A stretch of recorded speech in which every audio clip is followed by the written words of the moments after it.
Friends, welcome back to my channel. সবাই কেমন আছো? আশা করি সবাই ভালো আছো। আজকের ভিডিওতে আমি ব্রা কাট ব্লাউজের ফুল ওয়াশ লো থাকলে কিভাবে কাটিং করতে হয় সেটা আমি আপনাদেরকে ভালোভাবে বোঝাবো। তারপরে আমি কাটিংটা দেখাবো কাপড়ে, ঠিক আছে? তো আপনারা যারা আমার চ্যানেলে সাবস্ক্রাইব করেছেন তাদেরকে আমি জানাই অসংখ্য ধন্যবাদ, এবং যারা নতুন আছেন এবং সাবস্ক্রাইব করেননি তারা অবশ্যই আমার চ্যানেলটাকে সাবস্ক্রাইব করে দিন, তাহলে আমার যখনই নতুন নোটিফিকেশান দেব তখনই আপনাদের কাছে পৌঁছে যায়, ঠিক আছে? তো চলো ভিডিওটা আমি শুরু করছি। আমি এইখানে ছোট্ট একটা বোর্ডে ড্রয়িং করে রেখেছি, এটার মধ্যে আমি আপনাদেরকে ভালোভাবে বোঝাবো এবং তারপরে আমি কাটিংটা শুরু করব, ঠিক আছে? দেখে নাও, এখানে আমি লিখে রেখেছি, এটাকে আপনারা অবশ্যই খাতায় কিংবা পেজে ড্রয়িং করে রাখতে পারেন, ঠিক আছে? তাহলে আপনাদের সুবিধা হবে। আমি পুরোটা A to Z ভাবে বলে দেব আপনাদেরকে, আপনাদের যাতে কোনো অসুবিধা না হয় তার জন্য আমি ভালোভাবে বোঝাচ্ছি, আপনারা ভালোভাবে বুঝুন, ঠিক আছে? তো চলো আমি ভিডিওটা শুরু করছি। এই যে দেখে নাও, এইখানে আমি মাপটা লিখে রেখেছি। মাপ আমার কত আছে? লম্বা আছে আমার 14 ইঞ্চি, পুট আছে আমার 12 ইঞ্চি, মহড়া আছে আমার 5 into 5 ইঞ্চি, ঠিক আছে? ছাতি আছে আমার 32 ইঞ্চি, কোমর আছে আমার 28 ইঞ্চি, ঠিক আছে? আর হাতাগুলো ওইগুলো আমি এখানে বলে দিইনি, ওইগুলো আমি অবশ্যই কাটিংয়ের টাইমে আপনাদেরকে বলে দেবো, ঠিক আছে? তো দেখে নাও, এইখানে আমাদের প্রথমে কাটিংটা ব্যাক পার্টটা হয়, ঠিক আছে? ব্যাক পার্ট কাটিং করে তারপরে আমরা ফ্রন্ট পার্টটা কাটিং করব। তার জন্য আমি ব্যাক পার্টটাকে আপনাদেরকে ভালোভাবে বুঝিয়ে দিই। তো এইখানে দেখে নাও, আমাদের যে ব্রা কাট ব্লাউজ কিংবা অন্য কিছু ব্লাউজ কাটিং হয় সেটা আমাদের বডি যেমন 32 আছে, আমি লিখেছি এখানে 32 ছাতি, তো ছাতি অনুযায়ী আমাদের কাপড় কাটিং করা হয়, ঠিক আছে? তো দেখে নাও, এইখানে আমি যে 14 ইঞ্চি লেন্থ নিয়েছি, যে লম্বাটা, ঠিক আছে? তো প্রথমে আপনাদেরকে কাপড়টাকে 2 ভাঁজ করে নিতে হবে, লম্বালম্বি বিছিয়ে নিতে হবে। তারপরে নিচে আপনাদেরকে এইখানে সোজা দাগ টেনে নিতে হবে। তারপরে এইখান থেকে এই অবধি দাগ টেনে নিতে হবে সেলাই মার্জিংয়ের জন্য। আপনারা যদি নিজে বেল্টের জন্য আলাদাভাবে না নিতে চান তাহলে এইখানেই যদি আপনারা বেল্টটা নিয়ে নেবেন তাহলে 1.5 ইঞ্চি নিয়ে নেবেন, আর যদি আলাদাভাবে পট্টি লাগান তাহলে এইখানে 1/2 ইঞ্চি রেখে দেবেন এইখান থেকে এই অবধি, ঠিক আছে? তারপরে এইখান থেকে নিয়ে নেবেন ওপর অবধি লেন্থ নিয়ে নেবেন যেটা আছে 14 ইঞ্চি, ঠিক আছে? তারপরে সেলাই মার্জিং 1/2 ইঞ্চি নিয়ে নেবেন। তো 14 ইঞ্চি আছে আর 1 ইঞ্চি আমি এখানে এড করলাম, তো হয়ে যাচ্ছে আমার 15 ইঞ্চি লেন্থ, ঠিক আছে? 15 ইঞ্চি লেন্থ নিয়ে নিলাম। তারপরে এখানে দেখে নাও, এই যে পুট আমার কত আছে? পুট আছে আমার 12 ইঞ্চি, ঠিক আছে? তো 12 ইঞ্চিকে আমাকে 2 ভাগ করে নিতে হবে। 2 ভাগ করে নিলে আমার 6 ইঞ্চি দাঁড়িয়ে যাবে, ঠিক আছে? 6 ইঞ্চিকে এইখানে আমি এই যে শোল্ডারটা আমি নিয়েছি 3.5 ইঞ্চি, 3.5 ইঞ্চি, আর গলার চওড়া নিয়েছি 2.5 ইঞ্চি, ঠিক আছে?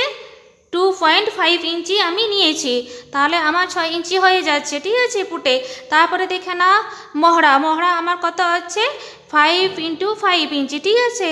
মহড়াটা আপনারা যদি 34 ইঞ্চি, 30 ইঞ্চি কিংবা এদিকে 28 ইঞ্চি ছাতি অনুযায়ী তৈরি হয় তাহলে আপনারা অবশ্যই এইখান থেকে যদি নেবেন তাহলে 5.5 ইঞ্চিতে নিয়ে নেবেন, ঠিক আছে? তারপরে এই যে এই অবধি আমার ফিটিংসটা আসবে, তো এইখান থেকে যদি আপনারা নেন তাহলে 5 ইঞ্চিতে মহড়ার জন্য দাগ টেনে নেবেন, ঠিক আছে? লেন্থ।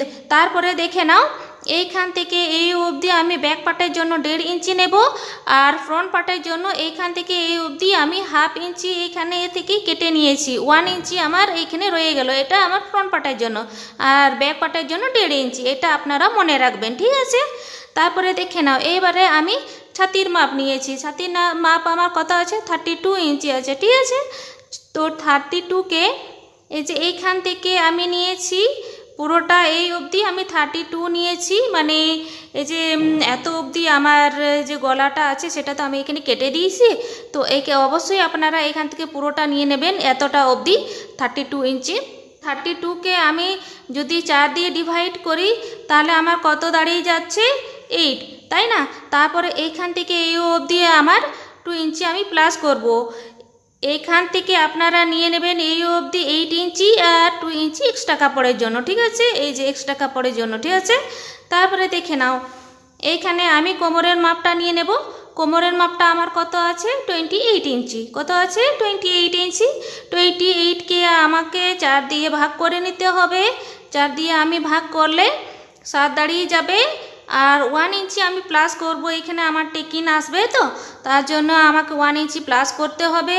তার সাথে আমি আবার 2 ইঞ্চি এক্সট্রা কাপড়ের জন্য এই যে নিয়েছি 2 ইঞ্চি এক্সট্রা যোগ করে নিতে হবে। তাহলে এইখান থেকে অবশ্যই এই অবধি দাগ টেনে নিলে 7 ইঞ্চি, তারপরে 1 ইঞ্চি এক্সট্রা 1 ইঞ্চি টেকিনের জন্য আর এক্সট্রা কাপড়ের জন্য 2 ইঞ্চি। ঠিক আছে, এটা মনে রাখতে হবে, এইটা নিতে হবে আপনাদেরকে এরকমভাবে ভাগ করে। তারপরে দেখে নাও এইখান থেকে আমি টেকিনের জন্য নিয়ে নিলাম 4 ইঞ্চি। এইখান থেকে এই অবধি 4 ইঞ্চি নিয়ে নিলাম, তারপরে উপর দিকেও আমি 4 ইঞ্চি নিয়ে নিলাম। ঠিক আছে, 4 ইঞ্চি নিয়ে নেওয়ার পর তারপরে এইখানে হাফ ইঞ্চি, এখানে হাফ ইঞ্চি করে আমি 2 ভাগ করে নিলাম। ঠিক আছে, এটা টেকিনের জন্য। এই অবধি আপনারা বুঝে গেছেন। তারপরে দেখে নিন, এইখানে দেখে নাও আমি গলার চড়া 2.5 ইঞ্চি রেখেছি। তো আপনারা আপনাদের অ্যাকর্ডিংয়ের মতো রেখে নিতে পারেন। ঠিক আছে, তো আমি 2.5 ইঞ্চি নিয়ে পরে আর লেন্থটা আপনাদের নিজের ইচ্ছের মতো নিয়ে নেবেন। এখানে গলায় শেপটা দিয়ে দিয়েছি 1 ইঞ্চি, এখানে কোনা করে 1 ইঞ্চি করে তারপরে দাগ টেনে নিয়েছি। ঠিক আছে, এইটা আপনাদের যেমন ইচ্ছে হবে সেরকম আপনারা গলাটা ডিজাইন দিতে পারেন। ঠিক আছে, আমি আমার ইচ্ছের মতো ডিজাইনটা দিয়েছি। তারপরে দেখে না ফ্রন্ট পার্টটা কিভাবে কাটিং করতে হয়। আমার আজকের ভিডিওটা যেটা হচ্ছে সেটা গুরুত্বপূর্ণ, এটা যে এটা ফুল বাস্ট আমাদের লো থাকলে কিভাবে কাটিং করতে হয়। অনেকের দেখবেন এই যে ছাতির মাপ এইখানে আমার 32 ইঞ্চি, গলাইটা আমার 32 ইঞ্চি, অনেকটা মানে বড়। ঠিক আছে, কিন্তু কি হয়েছে এইখানে আমার ফুল বাস্টটা অনেকটা ছোট। ঠিক আছে, খুব একটা মানে খাপটা খুব একটা বড় হবে না, একদম ছোট অনেকের থাকবে।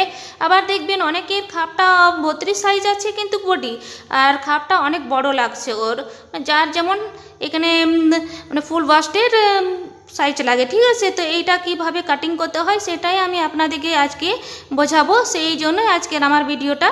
তো দেখে নাও এটা আমি কিভাবে নিয়েছি এবং কিভাবে নেব, ছোট কিভাবে করতে হয় সেটাকে আপনাদেরকে দেখাবো। ঠিক আছে, এটা আপনারা একটু মন দিয়ে শুনুন। ঠিক আছে, তারপরে দেখে নাও এই কাপড়টা ব্যাক পার্টের কাপড়টা অবশ্যই আমাকে ফ্রন্ট পার্টে বসিয়ে নিতে হবে। ঠিক আছে, বসানোর পর ডবল ফোল্ড করে বসাবেন। ঠিক আছে, বসানোর পর এইখানে আমাকে 1.5 ইঞ্চি এক্সট্রা কাপড় নিতে হবে ফ্রন্ট পার্টের জন্য। ঠিক আছে, 1.5 ইঞ্চি নেওয়ার পর আর এইদিকে আমি ফ্রন্ট পার্টে আমাকে বুকিং দিতে হবে, তার জন্য আমি হাফ ইঞ্চি এইখান থেকে অবধি টেনে নিচ্ছি। ঠিক আছে, তো এইটা হাফ ইঞ্চি আপনারা এক্সট্রা নিয়ে নেবেন। তো আমি এখানে দাগ টেনে নিয়েছি। দাগ টানার পর দেখে নাও এটা আমাকে পুরোটা এটা ড্রয়িং করে নিতে হয়েছে, যেটা আমি ব্যাক পার্টের আছে সেটাকে আমি ড্রয়িং করে নিয়েছি পুরোটা। তারপরে দেখে নাও এইখান থেকে আমি নেব ফুল বাস্টের জন্য, এইখান থেকে পয়েন্ট নেব। সেটা কত নেব 32 ইঞ্চি, 30 ইঞ্চি, 28 ইঞ্চি, তাদের মানে 9.5 ইঞ্চিতে হয়ে যায় ফুল বাস্টটা। আপনারা মাপ করে দেখবেন ওপর থেকে শোল্ডারের থেকে নিচে অবধি। তো 9.5 ইঞ্চি কারো হয়, কারো 10 ইঞ্চি হয়, কারো 10.5 ইঞ্চি হয়ে থাকে। ঠিক আছে, এটা আপনারা মনে করে নেবেন। ঠিক আছে, এবারে সবার আলাদা আলাদা হয়ে যায়। তো এইখানে আমি 9.5 ইঞ্চিতে নিয়েছি এই অবধি। ঠিক আছে, উপর থেকে এই অবধি 9.5 ইঞ্চি ফুল বাস্টের জন্য। ঠিক আছে, আবার আপনারা যদি এটা মনে না রাখতে পারেন তাহলে আপনারা আর একবারভাবে এইরকমভাবেও মাপ নিতে পারেন। যেমন কি আমি শোল্ডার থেকে এই যে এই অবধি আমি দাগ টেনেছি, এটা আমি গলার লেন্থ নিয়েছি। গলার লেন্থটা কত নিয়েছি 6 ইঞ্চি নিয়েছি। ঠিক আছে, 6 ইঞ্চি নিয়েছি। তো তারপরে আমি এই ওপর দিকে এইখানে দাগ টেনেছি 1 ইঞ্চি আমি ওপর দিকে করে নিয়েছি, আর এইখান থেকে এখানে 5 ইঞ্চি হয়ে গেল, আর এইখান থেকে এই অবধি আমি 1 ইঞ্চি নিয়ে নিয়েছি, ওপর দিকে দাগটা টেনে নিয়েছি। তাহলে আমার এই শেপটা কাটরি শেপটা খুব সুন্দর আসবে তার জন্য। তারপরে এইখান থেকে এই অবধি আমি যেটা মাপটা নিয়েছি সেটা হয়েছে আমার 5.5 ইঞ্চি। তাহলে আমার কত দাঁড়িয়ে যাচ্ছে 9.5, আর 1 ইঞ্চি আমি প্লাস করে নিয়েছি। ঠিক আছে, তো আমার হয়ে যাচ্ছে 10.5 ইঞ্চি। ঠিক আছে, তো আপনাদের এইখানে ফুল বাস্টটা যতটাই হোক না কেন 1 ইঞ্চি আপনারা অ্যাড করবেন সেলাই মার্জিংয়ের। কেন অ্যাড করবেন দেখে নাও, এইখানে যদি আমাকে এই পাট্টিটা আর এই পাট্টিটা আমাকে জয়েনিং করতে হবে, তখন হাফ ইঞ্চি করে 1 ইঞ্চি চলে যাচ্ছে, তাই না? তার জন্য আমাকে 1 ইঞ্চি অ্যাড করে ফুল বাস্টটা নিতে হবে। ঠিক আছে, ব্যাস এটাই মনে রাখতে হবে, বাকি কিছু না, সেম প্রসেস থাকবে ব্রা কাট ব্লাউজের কাটিং, ঠিক আছে। তারপরে দেখে নাও, এই যে আমি কাটরি মাপটা নিয়েছি, ফুল বাসটা তো আপনারা বুঝে গেলেন। এবারে কাটরি মাপটা এখান থেকে এই অবধি আমি যে নিয়েছি লম্বাটা এখান থেকে এই অবধি, এটা কিভাবে নিয়েছি, সরি চওড়াটা, তো এটা কিভাবে নিয়েছি সেটা আপনারা এই যে ছাতির মাপটা আছে না, ছাতির মাপটা আমার 32 ইঞ্চি, 32কে যদি আপনারা এখানে ডিভাইড করবেন, এখানে দেখিয়ে দিচ্ছি 32 10 দিয়ে ডিভাইড করতে হবে 10 দিয়ে, তো সমান সমান করে 3.2 দাঁড়িয়ে যাচ্ছে। কত দাঁড়িয়ে যাচ্ছে? 3.2। 3.2কে আপনারা এইখান থেকে এই অবধি হাফ ইঞ্চি ছেড়ে দেবেন, সেলাই মার্জিন এটা যাবে, তার জন্য এইখান থেকে এই অবধি নিয়ে নেবেন, দেখবেন 3.2 হয়ে যাবে, এখানে এক ভাগ হয়ে গেল। আর এইখান থেকে এই অবধি এক ভাগ করে নেবেন 3.2। তারপর এইখানে সেলাই মার্জিন হাফ ইঞ্চি কিংবা একটু কমও রাখতে পারেন, সেটা আপনাদের ইচ্ছে মতো, ঠিক আছে, ইচ্ছের উপর ডিপেন্ড করে। তো এইটা অবশ্যই দু ভাগ করে নেবেন 3.2কে, ঠিক আছে। তারপরে সেলাই মার্জিন জন্য অবশ্যই রাখবেন, এইদিকে সেলাইটা আসবে না এই পার্টটা জয়েনিং করার টাইমে, তার জন্য। এই অবধি হয়ে গেছে। তারপরে দেখে নাও, এই অবধি আমি নিয়ে নিলাম, নিয়ে নেওয়ার পর আমাকে এইখান থেকে এই অবধি যে নিয়ে নিয়েছি আমি, সেটা আমি 3 ইঞ্চি নিয়েছি, আপনারা আপনাদের অ্যাকর্ডিং মতো নিয়ে নেবেন, 3 ইঞ্চি বা 3.5 ইঞ্চি। আমি এটা ছোট রাখছি, তার জন্য এখান থেকে এই অবধি 5.5 ইঞ্চি নিয়েছি, আর এইখান থেকে এই অবধি আমি 3 ইঞ্চি নিয়েছি। তাহলে এইখানে আমার 2 ইঞ্চির মতো দাঁড়িয়ে যাবে এটা, ঠিক আছে। ইঞ্চি পয়েন্টটাকে এখান থেকে ধরে নেবেন, এইখান থেকে নিয়ে নেওয়ার পর এই অবধি নিয়ে নেবেন, ঠিক আছে। এই অবধি আমার দাগটা থাকবে কাটুরিটা, তো এইখানে নিয়ে নেওয়ার পর এই অবধি যতটাই হোক না কেন, এইখানটা তো আমার বাদ চলে যাবে কেটে। তারপরে আমি কি করব, এই যে এখান থেকে আমার এই অবধি আসে সেটাও আমি যোগ করে দেব এর সাথে। যোগ করে নেওয়ার পর আমার যতটাই হয়েছে তার থেকে আমি হাফ ইঞ্চি বাড়তি করে নিয়েছি। কেন নিয়েছি? এইখান থেকে এই অবধি সেলাই চলে যাবে হাফ ইঞ্চি, তো তার জন্য আমাকে এখানে হাফ ইঞ্চি রেখে নিতে হয়েছে, ঠিক আছে। বাড়তি করে নিয়েছি এই অবধি হাফ ইঞ্চি, তো এটাই কোণে দাগটা এসছে, এটা আপনারা মনে করে রাখবেন, ঠিক আছে।